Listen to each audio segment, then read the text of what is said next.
Coucou et bienvenue sur mon premier podcast, Le Refuge.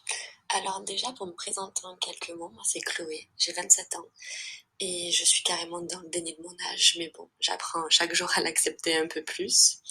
Je fais partie de la team plutôt sucrée que salée. J'aime bien me balader malgré que je sois une citadine au quotidien. J'avoue que les balades en nature, c'est vraiment quelque chose qui me ressource. La mer, c'est vraiment ma thérapie, surtout que étant une fille du sud, j'adore pouvoir aller à la mer facilement, écouter le bruit des vagues, ça m'apaise. Je déteste quand il pleut, ça me déprime. Par contre, quand il fait soleil, et que vraiment il fait un bon soleil, que ça brille, je rayonne autant que le soleil. Mon humeur est très changeable à la météo. Ça, je pense que c'est un problème des gens du Sud.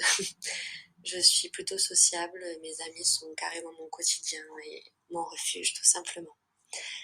Pourquoi je me suis lancée dans le podcast? En vrai, je me suis dit pourquoi pas. Qu'est-ce qui m'en empêche? J'ai toujours été passionnée de montage vidéo, les réseaux sociaux, la communication en général. Bon, étant diplômée en communication, c'est vrai que c'est quelque chose qui m'a toujours un peu suivie lors de mes 5 ans d'études. Donc, je me suis toujours intéressée à tous les supports de communication en général. Le podcast, pour moi, c'est devenu quelque chose qui a été petit à petit dans mon quotidien. Déjà, c'est devenu en vogue. De plus en plus de personnes, d'influenceurs ont commencé à lancer leur podcast.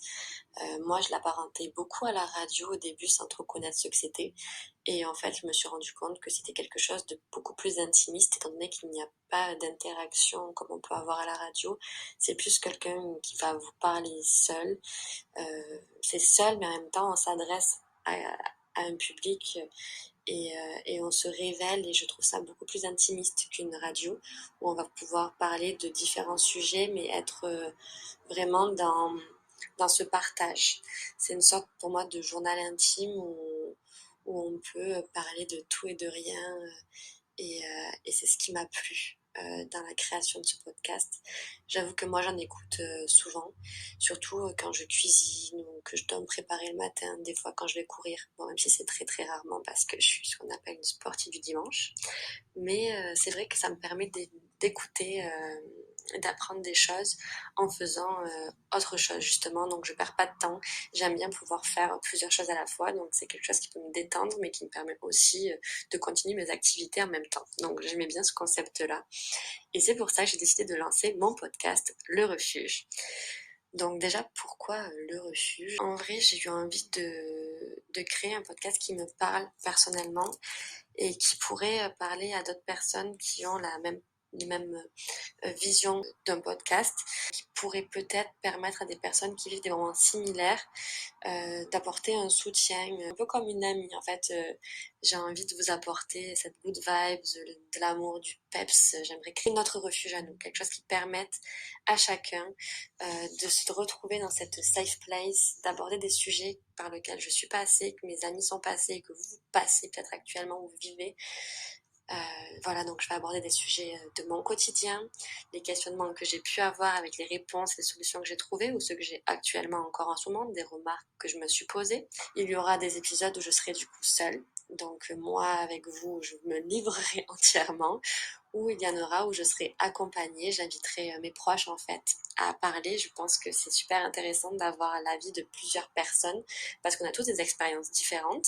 Selon les thèmes abordés, peut-être que les expériences et les avis de mes proches vous parleront plus que les miens et je pense que c'est chouette de pouvoir écouter les avis de tout le monde, de s'identifier plus ou moins à une personne ou une autre et d'avoir des astuces, des choses qui vous apporteront des réponses par rapport à ce que vous vivez.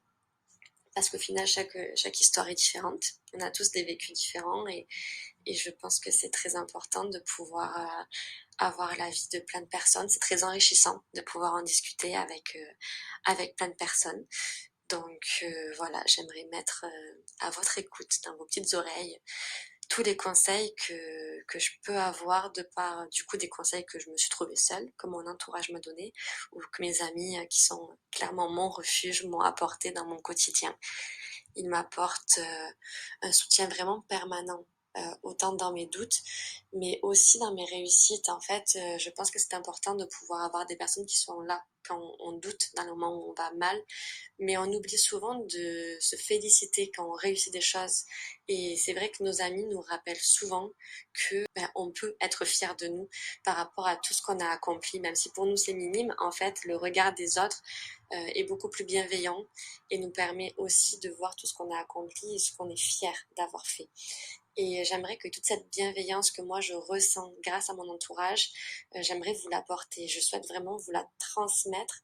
Alors j'espère que ça vous plaira, que ce podcast vous plaira. Attention, j'arrive dans vos oreilles et merci de m'avoir écouté.